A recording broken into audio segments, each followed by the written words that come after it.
virgin. Okay lang. Diba? Wala namang problema Okay doon. lang. Actually, diba? proud po ako doon. Kasi, hindi po madali. Mm-mm. Hindi siya madali. Si Cristel, ito yung life that God wrote for her. Yes. Anong surname ng mapapangasawa mo? Ha po. Ha? Ha? Yes. So, Cristel, ha? Yun na yung apelido mo nga. Hindi ko alam kung Anong spelling? H-A po. Ang Hindi name niya kasi, na. Ha Suyok. Ha po yung, ano niya. Hasuyok. So, Suyok Ha. So, ikaw magiging Cristel, ha? Sa Korea kasi, ang mga babae nagpapakasal, hindi sila nagpapalit ng apelido. Kinikip nila, yung mga anak lang yung makakapag-carry ng apelido ng husband. Pero yung mga girls, same.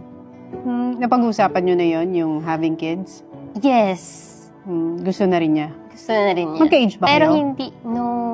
Ilan taon na 10 siya? years yung age gap po namin. Oh. Yeah. So, ano na rin talaga, ayaw na namin magsayang ng oras. Parang ganun po. Parang tinitignan namin, maikli lang buhay.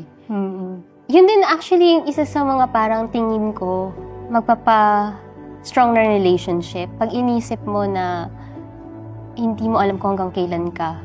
So parang kung minsan kapag nag-aaway kayo, di mo alam kung hanggang kailan yan.